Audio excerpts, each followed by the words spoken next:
Have you ever noticed that your connection to spirit and your angels and your guides gets really quiet before a breakthrough?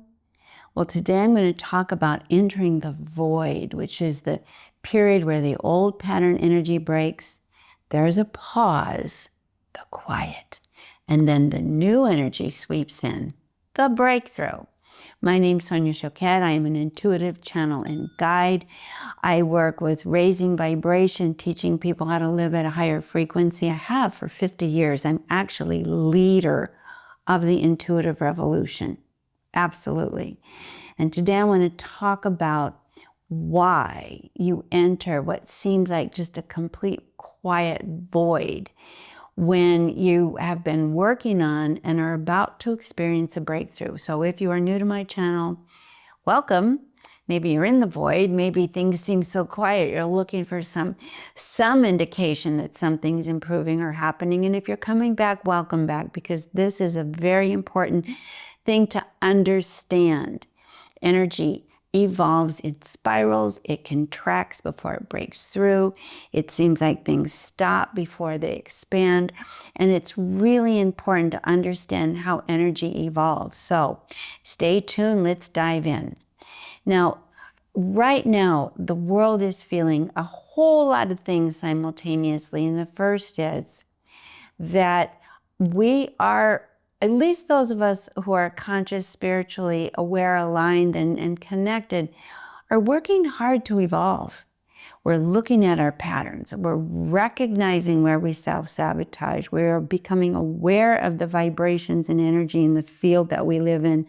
And we are consciously being motivated and moving in the direction of making decisions that truly honor and support who we are, that feel in our bodies resonant, harmonious, and uplifting. It takes work. The human brain is really wired mostly for survival, and it takes a minute to get your inner self and your habitual self on board for change. So you work really hard. Vision boards, prayers, meditation, conscious choices, saying, I'm just not going to be passive anymore. I'm going to be proactive, and, journaling and talking to your guides. And yet, for all that effort, have you ever felt sort of almost as if everybody went away? As if the flow didn't happen? Well, this is the void. This is the period where the energy contracts so much to break a pattern that it can't move any further. And there's a pause there before it breaks through. An example of that was I had a client that I had worked with who had been working desperately to relocate from Illinois, where she lived, and just did not resonate, didn't like the weather, didn't like the being entrenched in the same circles all the time in her field as a lawyer, didn't like her business, wanted a big change. And so she started working on it energetically, intuitively, prayerfully, proactively in the world, headhunters and whatever. And she had 8 or 9 interviews, 3 or 4 with the same person and the same company in Austin, which she loved. She loved the vibe, she loved the music, she loved the relaxed energy, the weather. And then things went silent. And she was just panicked. She's angry. She said, I interviewed 4 times. I prayed, I meditated, I cleared my deck, I purged my house, I did everything. Why do I feel so abandoned by the universe, by my angels, by my guides? Why is everything at a standstill? And I explained to her that she was in the void. The void is when you're really sweeping out the last of the old before you can integrate the new. Imagine, if you will, that you are going to build a new house, but you first have to demolish the old one. You have to tear it down, you have to dig it out, you have to move it on before you can lay one thing in that foundation that's new. That metaphor is very much a good parallel. For when we are evolving in spirals, we are leveling up to a new frequency, we have to do that final sweep before we can actually bring someone new in or some new situation. Your guides are actually watching if you will do that final let go or that final sweep. I have another client, a man who really wanted a life partner. He said, I can't even hardly, I work for myself at home. I'm in my own home. I don't do online dating. I pray, I meditate, I wrote mantras, I did the vision board, I run, I exercise, I cleared the past, I forgave everybody, and I have no evidence that anything's happening. Whereas for a while, I did feel my angels and guides were helping me, but now I feel like I'm all by myself more than ever. Well, this again was the void. He had actually spent lots of time in the past with people who were all wrong for him, way longer than he needed to, knowing full well this wasn't the person, but just out of habit, not wanting to be alone. He wanted to, change the other person, make the shoe fit. So he entered the void. Then the guides and angels are just sitting back and asking and observing, do you really mean it? Are you really committed to doing something so different that you'll sit with yourself quietly, privately, before you'll revert to old negative patterns, habits, choices? Well, he was in that void for 4 months. And he said he really struggled because he had felt guided. He had felt supported, but he didn't know. Well, right after Christmas, this was in the fall, right after Christmas, he got invited to a family New Year's Eve party. And again, I don't want to go hang out with my family on New Year's Eve. How lame. But he thought, okay, what's more lame is staying home alone. So he went. Well, when he was there, his younger sister's college roommate, whom she hadn't really connected with in over a decade, happened to be in town visiting her parents, and she spontaneously invited her over that morning. When he ran into her, he remembered her, and they had some good laughs because they were ships passing in the night with a few years difference, but they were fun and funny. But he felt a spark. He was so excited that he asked her if she wanted to hang out for coffee the next day before she left town. And long story short, that sparked a romance that now led to their marriage. He had to sit in that void for 4 months.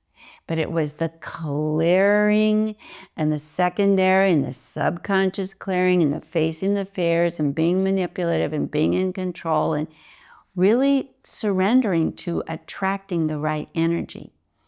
The void is inevitable. It's part of every single thing that we evolve into.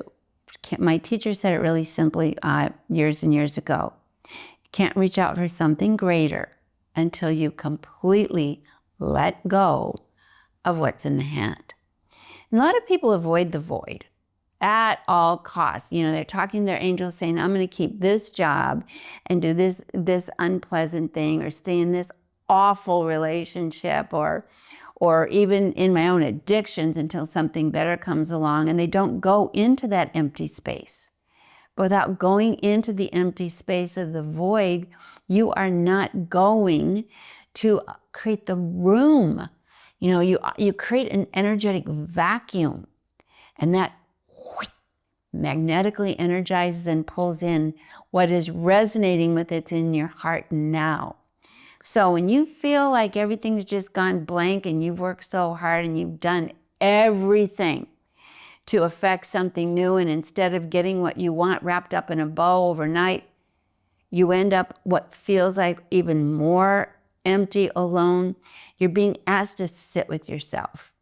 You are being asked by your higher self, which is the most important guide you have, to get right with yourself, to get in alignment, get in integrity, come back to self, confront your self-betrayals, look at where you sabotage yourself instead of the world around you. Those are the things you need to do in the void. I have a client who is really committed to being healthy. Did the vision board, was on the keto diet, did the mantras and meditation, ran all these miles every day, and was really angry that she was still exhausted, couldn't get going, and she felt like my guides gave me all this energy and motivation and then disappeared, abandoned ship. And I said, well, what are you doing in the void? What is happening when nothing's happened? Because all I do is sit and think of, pick on myself, and I'm angry and I'm negative. And I said, well, that is what you need to clear. Because as much as a toxic diet or a sedentary life isn't good for your health, so is negative consciousness that you dwell on. That is equally important, and your guides have put you squarely confronting the part you gave the least importance to, but the most time and energy to, which is your negativity. So your void is allowing you to confront yourself, feel your own vibe. It's not very healthy. It's not very energized. And then change that. When she heard that, she said, you're right. I haven't addressed that at all. I actually am pretty critical, still negative, still judging myself by appearances, still putting myself down, still feeling gut-worthy enough. And I said, that's your work. That's what you need to do in the void. That's what it's for. Be with yourself without interference. Now, a lot of people, when things get quiet and they're not feeling things clipping along and their guides just manifesting quickly one thing after the other, will revert back to the old self-sabotaging behaviors and basically flunk the evolutionary invitation to rise. We have to be mature. Our purpose in life is to learn these soul lessons, and your divine support system is right there with you. They can't learn the lessons for you. In fact, I want to show you my new book, which was written by my guides, were teacher guides for all of us. The second book that they've written is this book, Soul Mastery, 22 Lessons to Reinvent Your Life. And in that book, it talks about that it's our purpose to create. It's our purpose to be divine beings. It is our purpose and within our full potential to be connected to and live as divine manifesting beings. But we have to be absolutely aligned consistently with what it takes to create. And your guides will help you. But if you're off self-sabotaging and negative and complaining and distracted and checked out and intoxicated, they can't get through. So sometimes the void is just your noise, and not that you've been abandoned by your guides. They're with you all the time. Your angels are constant. Your guardians right here. But where are you? This reminds me of a story years ago when I first started learning with my master teacher. I was just barely 12 and I started going to these trainings. And one of the first things he said to me was, it has to be on Friday night at 7 p.m., which was my hour as a, preteen, young teen, to want to go and play. So that was the first test. Are you going to show up? Is it a priority? So I did. And I would work with him. He taught me the intuitive arts, the psychic arts, how to work with guides, how clairvoyance, clairaudience at a master's level. But early in the game, I was supposed to be there at 7. And I remember one day I showed up late. Now my teacher, Charlie, was quite old. So I rang the doorbell. It was a few minutes late, maybe 10. Ring the doorbell and he didn't answer. And I thought, maybe he's hard of hearing. So I majorly rang the doorbell, didn't answer.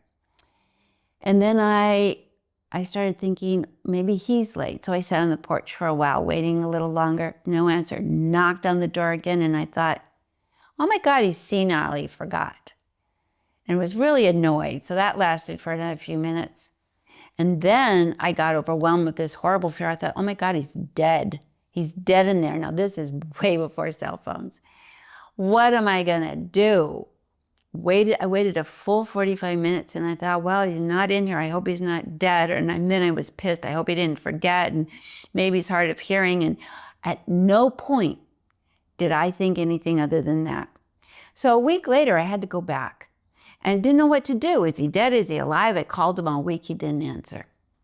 So I show up again the following week at 7 p.m., right on time, rang the bell, and he answered.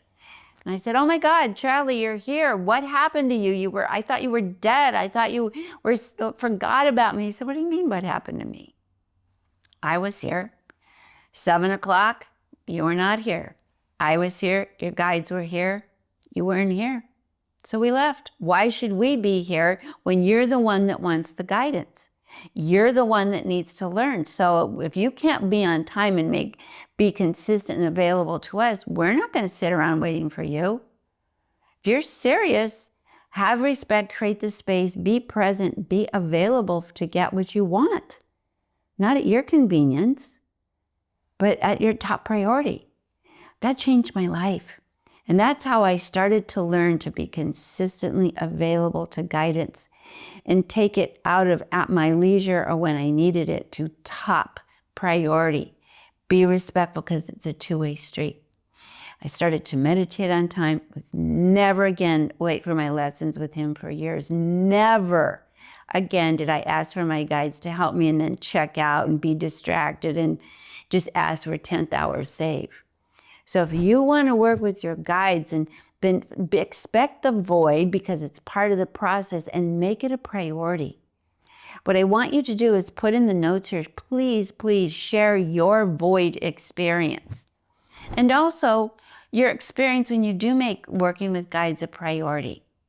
And knowing that we have to sit with ourselves and clear all the obstructions before your guides can actually help at the level that they want to. They are available to. It's just like building that house. You got the construction crew here and all the supplies, but if you got a big mess here, they can't do anything. So I've talked about the void in other videos. Please look back at other videos. Other things came in, but this is my guides talking about being organized, disciplined, thorough in clearing energy because it's mastery. That's what it takes to master your divine, empowered, conscious self.